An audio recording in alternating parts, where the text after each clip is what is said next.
Hello students, good morning. Professional business സ്കിൽസിൽ ഇനി നമുക്ക് നെക്സ്റ്റ് എടുക്കാനുള്ള topic the information technology act ആണ്. ഇപ്പോൾ ഇൻഫർമേഷൻ ടെക്നോളജി ആക്റ്റ് ആദ്യമായിട്ട് പാർലമെൻ്ററിയിൽ പാസ്സായിട്ടുള്ളത് 2000-ലാണ്. അത് ഇലക്ട്രോണിക് കമ്മ്യൂണിക്കേഷൻ ട്രാൻസാക്ഷനെ ലീഗലായി റെക്കഗ്നൈസ് ചെയ്യാൻ വേണ്ടിയിട്ടാണ് ഈ ആക്റ്റ് പാസ്സായിട്ടുള്ളത്. പിന്നെ ഈ ആക്ട് ഡീൽ ചെയ്യുന്നത് digital contracts, digital property and digital rights. പിന്നെ ഈ ആക്ട് കുറേ പണിഷ്മെൻറ്റുകൾ പ്രിസ്ക്രൈബ് ചെയ്യുന്നുണ്ട്. ഇതിൻ്റെ ആക്ടിൻ്റെ അണ്ടറിൽ കുറേ പണിഷ്മെൻ്റ് ഉണ്ട്. അത് ഹൈ പണിഷ്മെൻ്റ് തന്നെ ഈ ആക്ടിൻ്റെ അണ്ടറിൽ വരുന്നുണ്ട് പല ക്രൈംസിനും. പിന്നെ ഇതിൽ പറയുന്നുണ്ട് ജീവിതകാലം മുഴുവൻ ജയിലിടാൻ തരത്തിലുള്ള ക്രൈമുകളടക്കം ഈ ആക്ടിൻ്റെ അണ്ടറിൽ വരുന്നുണ്ട്. അതേപോലെ 10 lakh വരെ ഫൈൻ അടിക്കേണ്ട ക്രൈംസുകളുണ്ട്. അതല്ലാതെ ഒരാൾ ഇപ്പോൾ ഒരു വൈറസ് ഇൻട്രൊഡ്യൂസ് ചെയ്തിട്ട് വേറെ ആളുടെ കമ്പ്യൂട്ടർ ഡാമേജ് ചെയ്യുക, സിസ്റ്റം ഡാമേജ് ചെയ്യുക, നെറ്റ്വർക്ക് ഡാമേജ് ചെയ്യുകയൊക്കെ ചെയ്ത് കഴിഞ്ഞാൽ 5 കോടി വരെയൊക്കെ കോമ്പൻസേഷൻ കൊടുക്കേണ്ട തരത്തിലുള്ള നിയമങ്ങളൊക്കെ ഇത് ഇൻഫർമേഷൻ ടെക്നോളജി ആക്ട് 2000 അണ്ടറിൽ വരുന്നുണ്ട്. പിന്നെ 2008, 2009 ഇതിന് അമെൻമെൻറ്റുകൾ വന്നിട്ടുണ്ട്. പിന്നെ ഈ ടോപ്പിക്കിൻ്റെ അണ്ടറിൽ പറയുന്നത് സെക്ഷൻ 65 മുതൽ 74 വരെ ഉള്ള സൈബർ ക്രൈംസും അതിൻ്റെ പണിഷ്മെൻറ്റ്സും എന്തൊക്കെയാണെന്നാണ് ഇവിടെ കുറേ എണ്ണം ഇട്ട് പറയുന്നുണ്ട്. അത് നിങ്ങൾ ജസ്റ്റ് ഒന്ന് വായിച്ചു നോക്കുക. അതിൽ പറയുന്നത് ഓരോ ക്രൈംസും അതിൻ്റെ ശിക്ഷകളുമാണ്. സെക്ഷൻ 65 മുതൽ സെക്ഷൻ 74 വരെയുള്ള 13 ക്രൈംസും അതിൻ്റെ പണിഷ്മെൻറ്റും ഇതിൽ പറയുന്നുണ്ട്. നെക്സ്റ്റ് നമുക്ക് എടുക്കാനുള്ള ടോപ്പിക്കാണ് ഇതിൽ organisations related with cyber laws. അപ്പോൾ ഇവിടെ സൈബർ ലോനെ വേറൊരു പേരാണ് IT ലോ എന്ന് എന്ത് ചെയ്യാം പറയാം. അതായത് ഇൻഫർമേഷൻ ടെക്നോളജി, അതിൽ കമ്പ്യൂട്ടറും ഇൻ്റർനെറ്റും കൂടി ഇൻക്ലൂഡ് ചെയ്തിട്ടുള്ള ലോനെയാണ് സൈബർ ലോ, അതല്ലെങ്കിൽ ഇവിടെ IT ലോ എന്നതുകൊണ്ട് ഉദ്ദേശിക്കുന്നത്. അപ്പോൾ സൈബർ ലോ ഇവിടെ വന്നിട്ടുള്ളത് പിന്നെ നമ്മൾ കമ്മ്യൂണിക്കേഷൻ ടെക്നോളജി മെയിനായിട്ട് ഇൻ്റർനെറ്റൊക്കെ യൂസ് ചെയ്യുമ്പോൾ ഉണ്ടാകുന്ന ഇഷ്യൂസിനെ ഗവേൺ ചെയ്യാൻ വേണ്ടിയിട്ടാണ് ഈ സൈബർ ലോസ് നിലവിൽ വന്നിട്ടുള്ളത്. ഈ ലീഗൽ ഫീൽഡ്സിൽ വരുന്നതാണ് privacy, intellectual property, freedom of expression. ഇതിലൊക്കെ വരുന്ന ക്രൈംസൊക്കെ ഈ സൈബർ ലോൻ്റെ അണ്ടറിൽ വരുന്നതാണ്. Privacy, intellectual property, freedom of expression. അതേപോലെ ഇതിനൊക്കെ സർവൈൽ ചെയ്യാൻ വേണ്ടി കുറച്ച് ഇമ്പോർട്ടൻറ്റ് ഏജൻസീസിൻ്റെ പേര് പറയുന്നുണ്ട്. അതായത് സൈബർ ക്രൈംസുകളൊക്കെ സർവീൽ ചെയ്യാൻ വേണ്ടി, കാര്യങ്ങൾ നോക്കാൻ വേണ്ടിയിട്ട് കുറച്ച് ഇമ്പോർട്ടൻ്റ് ആയ ഏജൻസികൾ നമ്മുടെ ഇന്ത്യയിൽ വർക്ക് ചെയ്യുന്നുണ്ട്. ആ ഏജൻസികളൊന്ന് പരിചയപ്പെടാം. First one new media wing NMW. വേറൊന്നാണ് electronic media monitoring centre EMMC. ഓരോന്നിനും ഫങ്ഷൻ പറയുകയാണെങ്കിൽ EMMC ഫങ്ഷൻ ചെയ്യുന്നത് ഈ ബ്രേക്കിംഗ് ന്യൂസിനൊക്കെ റിപ്പോർട്ട് ചെയ്യാൻ, നെറ്റ്വർക്കിൽ എയർ ചെയ്യുന്ന ബ്രേക്കിംഗ് ന്യൂസുകളെ സർവെയിൽ ചെയ്യാനും അത് നാഷണൽ സെക്യൂരിറ്റിക്ക് അഡ്വൈസറിക്ക് എത്തിക്കാനൊക്കെ വേണ്ടിയിട്ടാണ് EMMC ഫങ്ഷൻ ചെയ്യുന്നത്. അതിൻ്റെ പ്രിൻസിപ്പൽ സെക്രട്ടറി പ്രൈം മിനിസ്റ്റർ ആയിരിക്കും. വേറൊന്നാണ് NMW ന്യൂ മീഡിയ വിങ്. അവർ ഇൻ്റർനെറ്റിലുള്ള ആക്ടിവിറ്റീസ് ട്രാക്ക് ചെയ്യാനാണ് ആ ഏജൻസിയുടെ ഫങ്ഷനായിട്ട് വരുന്നത്. പിന്നെ വേറൊന്നാണ് ministry of communication and information technology control ചെയ്യുന്ന വേറൊരു ഏജൻസിയാണ് CERT, Indian computer emergency response team. അവരുടെ ചെയ്യുന്ന ഡ്യൂട്ടി എന്ന് പറയുന്നത് എമർജൻസി സൈബർ സെക്യൂരിറ്റി ഫങ്ഷൻസ് ആണ്. സൈബർ സെക്യൂരിറ്റി, എമർജൻസി ആയിട്ടുള്ള സൈബർ സെക്യൂരിറ്റി ഫങ്ഷൻസ് ആണ് അവർ പെർഫോം ചെയ്യുന്നത്. പിന്നെ വേറൊരു ഡിപ്പാർട്ട്മെൻറ്റാണ് department of electronic and information technology. അവരുടെ അണ്ടറിൽ 2 ഉണ്ട്, MCIT, പിന്നെ ഈ പറഞ്ഞ DEITY. അവർ സൈബർ സെക്യൂരിറ്റി എൻഷുർ ചെയ്യാൻ റെസ്പോൺസിബിൾ ആയിട്ടുള്ള ഏജൻസീസാണ്. അതേപോലെ തന്നെ ഗവൺമെൻറ് സർവീസ് ഓൺലൈനുകളൊക്കെ പ്രൊവൈഡ് ചെയ്യുന്നത് അവരാണ്. IT സെക്ടറിനെ പ്രൊമോട്ട് ചെയ്യലും അവരുടെ റെസ്പോൺസിബിലിറ്റി ആണ്. അതേപോലെ അവർ ഡയറക്റ്റായിട്ട് റെസ്പോൺസിബിൾ ആയിട്ടുള്ള കുറച്ച് ഇൻസ്റ്റിറ്റ്യൂഷൻ ഉണ്ട്. UIDAI, നമ്മൾ ആധാർ ഡാറ്റാബേസൊക്കെ മാനേജ് ചെയ്യുന്നതൊക്കെ ഈ ഏജൻസിയാണ്, department of electronic and information technology. Next ടോപ്പിക്കാണ് സൈബർ അഡിക്ഷൻ. അപ്പോൾ എന്താണ് സൈബർ അഡിക്ഷൻ എന്ന് പറഞ്ഞാൽ നമുക്കറിയാം, സിമ്പിളായിട്ട് പറയുകയാണെങ്കിൽ excess use of computer and internet. നമ്മൾ ആവശ്യത്തിലധികം കമ്പ്യൂട്ടറും ഇൻ്റർനെറ്റും യൂസ് ചെയ്യുക, അല്ലെങ്കിൽ എവിടേക്കും ഇറങ്ങാതെ പുറത്തൊരാളുടെ ഒരു റിലേഷൻഷിപ്പും ഇല്ലാതെ ഒരു സോഷ്യൽ കമ്മിറ്റ്മെൻറ്റും ഇല്ലാതെ വെറും ഈ കമ്പ്യൂട്ടറും മൊബൈലും ഉപയോഗിച്ച് മാത്രം ഇരിക്കുന്ന കുറേ കുട്ടികളെ നമുക്കിപ്പോൾ കാണാൻ കഴിയുന്നുണ്ടാവും. അപ്പോൾ അതിനെ തന്നെയാണ് ഇവിടെ എന്ത് പറയുന്നത്, സൈബർ അഡിക്ഷൻ എന്ന് പറയുന്നത്. ഇത് കാരണം ആ കുട്ടിക്ക് ഒരുപാട് ഇഷ്യൂസ് ഉണ്ടാകുന്നുണ്ട്. Complete break down of his personal and social relationship. ഇപ്പോൾ നമ്മൾ പേഴ്സണലായിട്ടോ അതല്ലെങ്കിൽ സൊസൈറ്റിയുമായിട്ടുള്ള റിലേഷൻഷിപ്പിനെ ഇത് കംപ്ലീറ്റ് ആയിട്ട് എന്ത് ചെയ്യുന്നുണ്ട്, ബ്രേക്ക് ഡൗൺ ചെയ്യുന്നുണ്ട്. കാരണം അത് പുറത്ത് ആരുമായിട്ട് ആ കുട്ടി കമ്മ്യൂണിക്കേറ്റ് ചെയ്യുന്നില്ല. ആ കുട്ടി കമ്മ്യൂണിക്കേറ്റ് ചെയ്യുന്നതും ആ കുട്ടിയുടെ ഫ്രണ്ട് ഈ കമ്പ്യൂട്ടറും ഈ മൊബൈലും മാത്രമാണ്. അപ്പം അതുകൊണ്ട് തന്നെ ബാക്കി എല്ലാ റിലേഷനെയും അവിടെ അത് ബ്രേക്ക് ഡൗൺ ചെയ്യുന്നുണ്ട്. അതേപോലെ തന്നെ അവരുടെ ഉറക്കം ഇല്ലായ്മ, അതേപോലെ റൂട്ടീനായിട്ടുള്ള മറ്റ് കാര്യങ്ങൾ, ആ കുട്ടിയുടെ തിങ്കിങ് കപ്പാബിലിറ്റി, ഇതിനൊക്കെ ഈ അഡിക്ഷൻ സാരമായിട്ട് തന്നെ ബാധിക്കുന്നുണ്ട്. അതേപോലെ ഇപ്പോൾ സൈബർ അഡിക്ഷനിൽ ഉണ്ടാകുന്ന കുറച്ച് കാര്യങ്ങളാണ് പറയുന്നത്. ഒന്ന് റിലേഷൻഷിപ്പ്, അതായത് നമ്മൾ ഈ ഓൺലൈനായിട്ടുള്ള ഈ ഫ്രണ്ട്ഷിപ്പുമായിട്ടുള്ള റിലേഷൻഷിപ്പ്, അവരുമായുള്ള ചാറ്റ്, ഇതൊക്കെ സൈബർ അഡിക്ഷനിലേക്ക് നയിക്കും. ഇത് നമ്മൾ റിയൽ ലൈഫ് ഫ്രണ്ട്സ് ആൻഡ് ഫാമിലിനെ റീപ്ലേസ് ചെയ്തിട്ടാണ് അവർ ഇത്ര റിലേഷൻഷിപ്പ് മെയിൻറ്റെയിൻ ചെയ്യുന്നത്. പിന്നെ ചിലവർക്ക് മണി ആയിരിക്കും, ചിലർ ഗാംബ്ലിങ്, ഓൺലൈനായിട്ട് ഗാംബ്ലിങ് ചെയ്തിട്ടോ അതിൽ ഇല്ലീഗൽ ട്രേഡ് ചെയ്തിട്ടൊക്കെ അതിൽ അഡിക്റ്റഡ് ആവുന്നുണ്ട്. അല്ലെങ്കിൽ ഇൻഫർമേഷൻ സെർച്ച്, ചിലവർക്ക് ഇങ്ങനെ ഡാറ്റാബേസ് യൂസ് ചെയ്തിട്ട് വെബിൽ ഓരോന്നും ഇങ്ങനെ സെർച്ച് ചെയ്തിട്ട് ഓരോ കാര്യങ്ങൾ എന്ത് ചെയ്യുക, അങ്ങനെയുള്ള അഡിക്റ്റ് ഉള്ളവരൊന്നുണ്ടാവും. ചിലവർക്ക് ഗെയിമിങ്ങിലാകും അഡിക്റ്റ് അല്ലേ. ഇപ്പോൾ കുറേ PUBG, ഫ്രീ ഫയർ പറഞ്ഞ ഗെയിംസുകളൊക്കെ ഉണ്ടല്ലോ, അതിൽ അഡിക്റ്റഡ് ആയിട്ടുള്ള കുറേ കുട്ടികളുമുണ്ട്.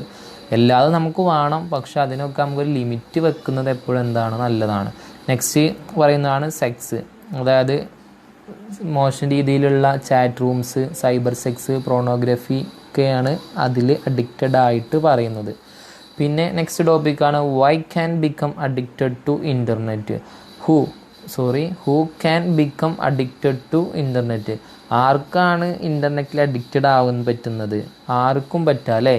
ഒരു ഇൻ്റർനെറ്റ് ആക്സസ് ചെയ്യുന്ന ആർക്കും അവർക്ക് തോന്നുകയാണ് കമ്പ്യൂട്ടർ ഇൻ്റർനെറ്റും ആണ് അവർ ഡിപ്പെൻഡ് ചെയ്യുന്നത്. മറ്റ് പുറത്തുള്ള ഫ്രണ്ട്സിനെയും ഫാമിലിനെയും പുറമെ കമ്പ്യൂട്ടറിന് ഇൻ്റർനെറ്റ് ഡിപ്പെൻഡ് ചെയ്യുന്ന, ഇൻ്റർനെറ്റ് ആക്സസ് ചെയ്യുന്ന ഏതൊരാളും എന്ത് ചെയ്യുന്നുണ്ട്, നമ്മൾ അഡിക്റ്റഡ് ആയിട്ട് മാറുന്നുണ്ട്. അതായത് അവിടെ ഈ മൊബൈലും ഇൻ്റർനെറ്റൊക്കെ നല്ലൊരു അട്രാക്ഷനാണ് എല്ലാവർക്കും എന്ത് ചെയ്യുന്നത്, കൊടുക്കുന്നത്.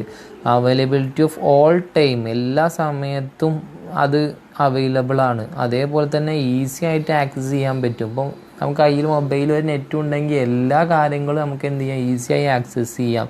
നമ്മൾ കണ്ടിന്യൂസ് ആയിട്ട് അതിൽ എന്ത് ചെയ്യുന്നാലും നമ്മളെ എൻ്റർടൈൻമെൻറ്റ് ചെയ്യിപ്പിക്കാനുള്ള എല്ലാ കാര്യങ്ങളും ഇന്ന് ഇൻ്റർനെറ്റിലും മൊബൈലിലും കമ്പ്യൂട്ടറിലും ഒക്കെ ഉണ്ട്. അങ്ങനെയുള്ള ഈ പറഞ്ഞ കാര്യങ്ങളെ കൊണ്ടൊക്കെ ഒരാൾക്ക് എന്താവാം, ആ ഇൻ്റർനെറ്റിൽ അഡിക്റ്റഡ് ആവാൻ സാധ്യതകൾ കൂടുതലാണ്. പിന്നെ അങ്ങനെ അഡിക്റ്റഡ് ആയിട്ട് എന്തൊക്കെയുള്ള പ്രോബ്ലംസാണ് ഉണ്ടാവുക എന്ന് പറയുന്നത്, ഒന്നാമത് നമ്മൾ ചിലപ്പോൾ ഭക്ഷണം കഴിക്കൂല. ചിലപ്പോൾ രാത്രിയൊക്കെ ഫോണിൽ കളിച്ചിരിക്കുന്നവരുണ്ടാവും. 2 മണിക്കും 3 മണിക്കും ഒക്കെ ഉറങ്ങണുണ്ടാവുക, രാവിലെ 2 മണിക്കും 3 മണിക്കും. അപ്പോൾ പിന്നെ നീക്ക 12 മണി, ഉച്ചക്ക് 12 മണി 1 മണിക്കാവും. അപ്പോൾ രാവിലെ ഭക്ഷണം ചായ കുടിക്കാനുള്ള സമയം എനിക്ക് കിട്ടുന്നുണ്ടാവില്ല. പിന്നെ അവൻ കഴിച്ച് വരുമ്പോഴത്തേനൊക്കെ 4 മണി ആയിട്ടുണ്ട്. അപ്പോഴാക്കാരും ചോറ് കഴിക്കുക. അവന് ഒരുപാട് ഭക്ഷണങ്ങൾ കുറേ സ്കിപ്പാവും ഈ ഒരു അഡിക്ഷൻ കാരണം. അല്ലെങ്കിൽ പുറത്തേക്ക് തന്നെ ഇറങ്ങാതെ റൂമിലിരുന്ന് 24 ഹവറും ഇതിൽ അഡിക്റ്റഡ് ആയവരൊക്കെ ഉണ്ടാവും. അവരെ ഇങ്ങനെ പറയാം, അതേപോലെ അവർ ഉറക്കം ഉണ്ടാവില്ല. പകലവർക്കും രാത്രി ഉറക്കം എന്ന് പറഞ്ഞ സംഭവം ഉണ്ടാവില്ല. കാരണം മൊബൈലും കളിച്ചിരിക്കുന്നേക്കാളും ഈ രാത്രി 12ഉം 1 മണിയും വരെ ഇങ്ങനത്തെ കുറേ അങ്ങനെ അഡിക്റ്റഡ് ആയിക്കഴിഞ്ഞാൽ ഇങ്ങനത്തെ കുറേ പ്രശ്നങ്ങളുണ്ട് എന്നാണ് പറഞ്ഞത്.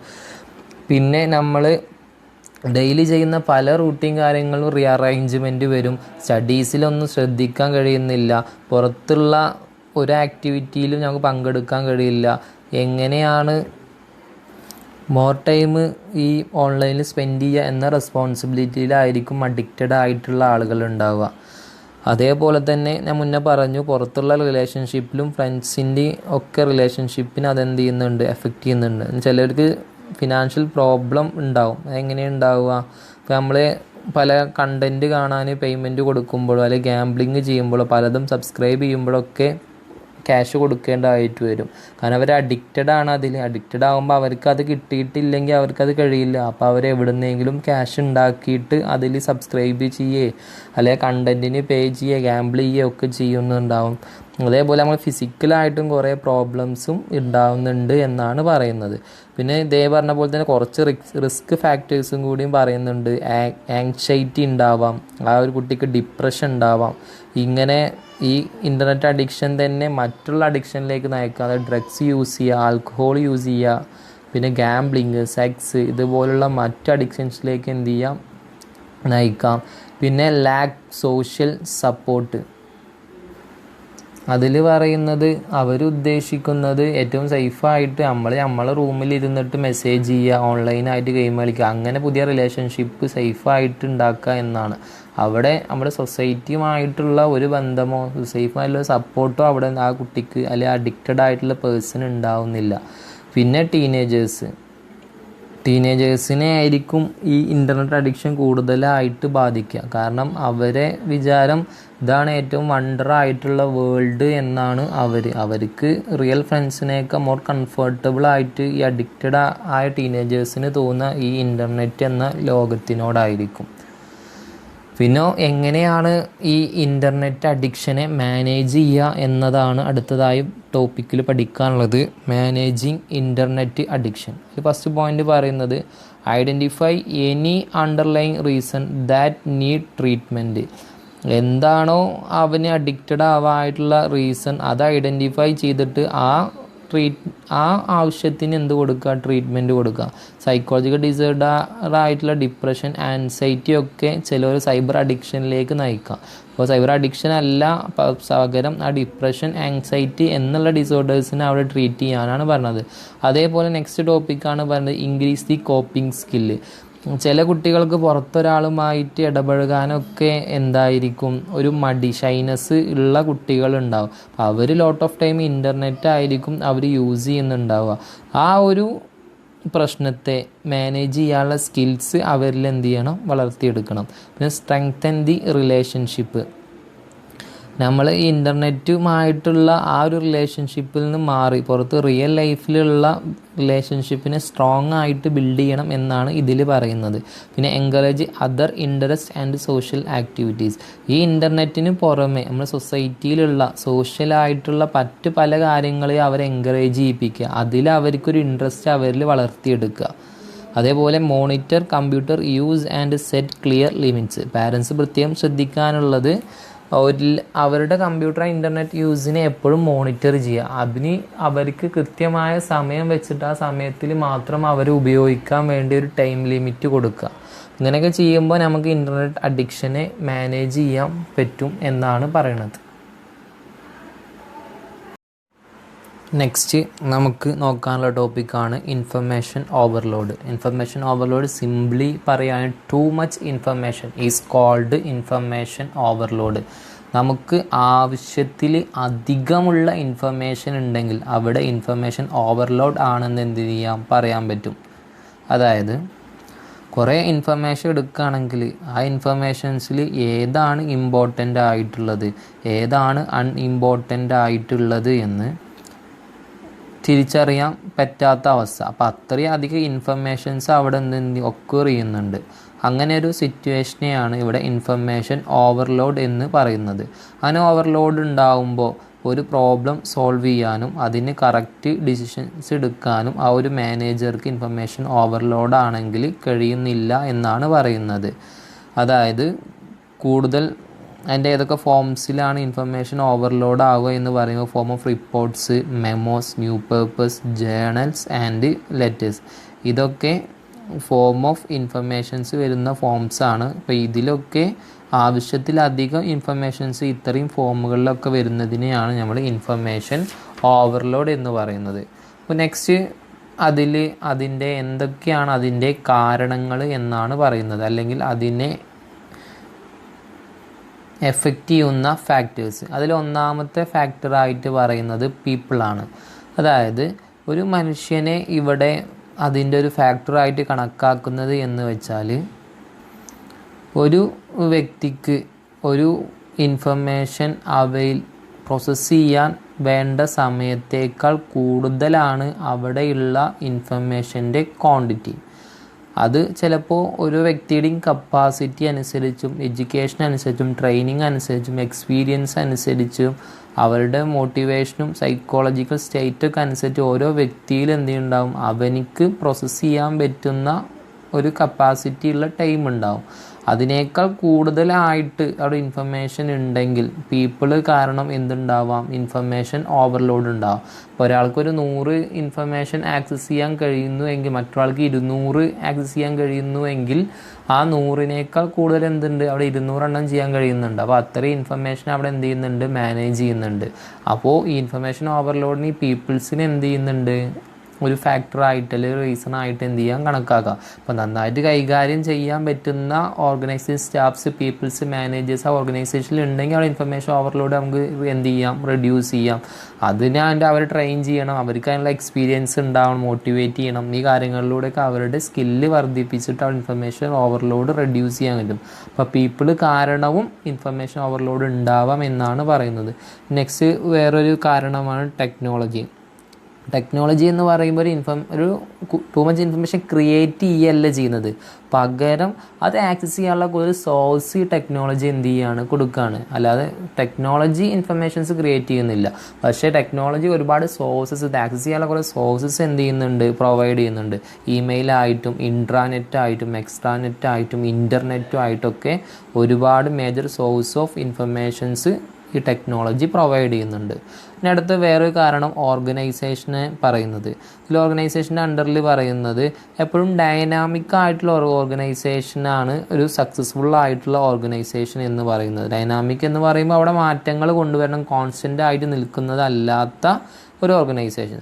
അങ്ങനെ ചേഞ്ചസ് ഇംപ്ലിമെൻറ്റ് നന്നായിട്ട് ചെയ്യുകയാണെങ്കിൽ ഇൻഫർമേഷൻ ലോഡ് എന്ത് ചെയ്യാം, റെഡ്യൂസ് ചെയ്യാം എന്നാണ് പറയുന്നത്. അതപ്പോൾ അതെങ്ങനെയാണ് റെഡ്യൂസ് ചെയ്യുക, ഇൻഫർമേഷൻ സെർച്ച് ചെയ്യേണ്ട പരിപാടി നമ്മൾ എൻഡ് യൂസർക്ക് കൊടുക്കുക. ഒരു ഇൻഫർമേഷൻ പ്രൊഫഷണൽ കൊടുക്കുന്നതിന് പകരം ഒരു എൻഡ് യൂസറിന് കൊടുക്കുന്നതിലൂടെ ഇൻഫർമേഷൻ ഓവർലോഡ് റെഡ്യൂസ് ചെയ്യാം എന്നാണ് ഇതിൽ പറയുന്നത്. നെക്സ്റ്റ് പറയുന്ന ഒന്നാണ് പ്രോസസ് ആൻഡ് ടാസ്ക്. ഈ പ്രോസസ് ആൻഡ് ടാസ്കും ഒരു ഇൻഫർമേഷൻ ഓവർലോഡിനെ ഇൻഫ്ലുവൻസ് ചെയ്യുന്നുണ്ട് എന്നാണ് പറയുന്നത്. അതായത് മോർ കോംപ്ലക്സ് ആയിട്ട് പ്രോസസ്സും ടാസ്കും ഉണ്ടെങ്കിൽ അവിടെ ഗ്രേറ്റർ ഇൻഫർമേഷൻ ഓവർലോഡും ഉണ്ടാവും എന്നാണ് പറയുന്നത്. കാരണം അത് കംപ്ലീറ്റ് ചെയ്യാൻ മോർ ടൈം അവിടെ എന്ത് ചെയ്യുന്നുണ്ട്, റിക്വയർ ചെയ്യുന്നുണ്ട് എന്നാണ് പറയുന്നത്. ടാസ്കുകൾ റൂട്ടീനായിട്ട് നടക്കുന്നില്ല, പിന്നെ ടാസ്കിൻ്റെ കോംപ്ലക്സിറ്റി, അതേപോലെ ഇൻഡിപെൻഡൻസ് ഓഫ് ടാസ്ക്, അതിൻ്റെ ടൈം പ്രഷർ, ഇതൊക്കെ ഇൻഫർമേഷൻ ഓവർലോഡിനെ ഡയറക്റ്റായിട്ട് എഫക്റ്റ് ചെയ്യുന്ന കാരണങ്ങളാണ് അണ്ടർ ദി പ്രോസസ് ആൻഡ് ടാസ്കിൽ വരുന്നത്. നെക്സ്റ്റ് പറയുന്നത് അതിൽ വേറൊരു കാരണമായിട്ട് പറയുന്നത് ഇൻഫർമേഷൻ ആട്രിബ്യൂട്ട്സ്. അതായത് ഈ ഓരോ ഇൻഫർമേഷൻസിന് ഉള്ള പ്രത്യേകതകൾ ഇൻഫർമേഷൻ ഓവർലോഡിന് കാരണമാകുന്നു എന്നാണ് പറയുന്നത്. അപ്പോൾ നമ്മൾ ഒരു എക്സാമ്പിൾ പറയുകയാണെങ്കിൽ ഒരു ഇൻഫർമേഷൻ്റെ ക്വാളിറ്റി നമ്മൾ ഇമ്പ്രൂവ് ചെയ്യുകയാണെങ്കിൽ അവിടെ ഇൻഫർമേഷൻ ഓവർലോഡ് എന്ത് ചെയ്യാൻ പറ്റും, റെഡ്യൂസ് ചെയ്യാൻ കഴിയും. അതായത് ഒരു ഇൻഫർമേഷൻ്റെ പ്രത്യേക ക്യാരക്ടറിസ്റ്റിക്സ് അവിടെ ഇൻഫർമേഷൻ ഓവർലോഡിനെ എഫക്റ്റ് ചെയ്യുന്നുണ്ട് എന്ന് പറയുന്നു. അപ്പോൾ ഇൻഫർമേഷൻസിന് ഉണ്ടാകുന്ന സം ക്യാരക്ടറിസ്റ്റിക്സ് പറയുകയാണെങ്കിൽ number of items comprising information, uncertainty of information, diversity of information, increase in the number of alternatives, ambiguity of information, novelty of information, complexity of information, information quality, ഇതൊക്കെ information ഓവർലോഡിനെ relate ചെയ്യുന്ന main causes ആണ്. ഇതൊക്കെ ഒരു ഇൻഫർമേഷൻ്റെ attributes ആണ്, അല്ലെങ്കിൽ characteristics ആണ്. അപ്പോൾ ഒരു ഇൻഫർമേഷൻ ക്യാരക്ടറിസ്റ്റിക്സും ഇൻഫർമേഷൻ ഓവർലോഡിന് കാരണമാണ് എന്നാണ് പറയുന്നത്. പിന്നെ ഇതിൽ ഇൻഫർമേഷൻ ഓവർലോഡ് ഉണ്ടെങ്കിൽ അവിടെ കുറച്ച് ഹെൽത്ത് ഇഷ്യൂസ് ഉണ്ട് എന്നാണ് നെക്സ്റ്റ് ടോപ്പിക്കിൽ പറയുന്നത്. വർക്ക് എൻവിറോൺമെൻറ്റിൽ നല്ല സ്ട്രെസ്സും ടെൻഷനും ഒക്കെ ഉണ്ടാവും. ലോങ്ങർ വർക്കിംഗ് പേപ്പേഴ്സ്, സോഷ്യൽ ലൈഫിൽ ഡിക്രീസ് ഉണ്ടാവുക, ടയേർഡാവുക, ഇൽനെസ് ഉണ്ടാവുക, ഇതൊക്കെ ഇൻഫർമേഷൻ ഓവർലോഡായിട്ട് കാരണമുണ്ടാകുന്ന ഹെൽത്ത് ഇഷ്യൂസാണ് ഈ ഒരു ടോപ്പിക്കിൽ പറയുന്നത്. അതേപോലെ തന്നെ മെൻ്റൽ ആൻഡ് ഫിസിക്കൽ വെൽബീയിങ്ങിനെയും ഇൻഫർമേഷൻ ഓവർലോഡ് എഫക്റ്റ് ചെയ്യുന്നുണ്ട്.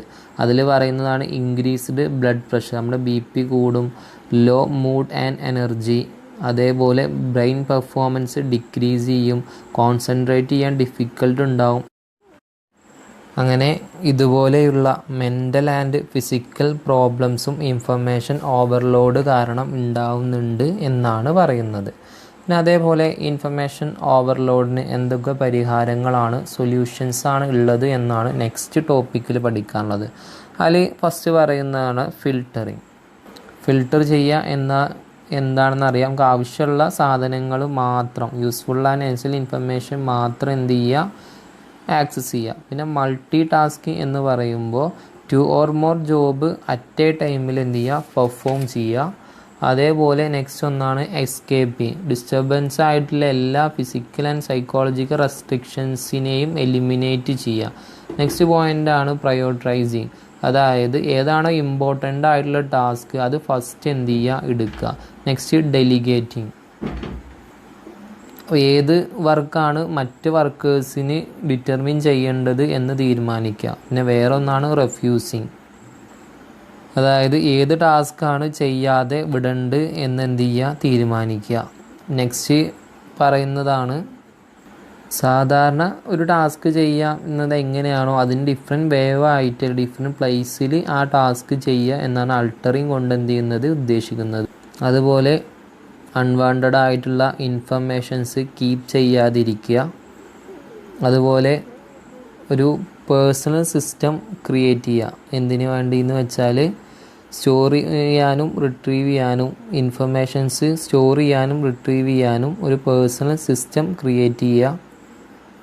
അതേപോലെ എന്തെങ്കിലും പീരിയോഡിക്കൽസ് വരുത്തുന്നുണ്ട് എങ്കിൽ അത് ഡിസ്കണ്ടിന്യൂ ചെയ്യുക. സഫിഷ്യൻ്റായ ടൈം വായിക്കാനില്ലെങ്കിൽ TV ഇൻ്റർനെറ്റ് ടൈം ലിമിറ്റ് ചെയ്യുക.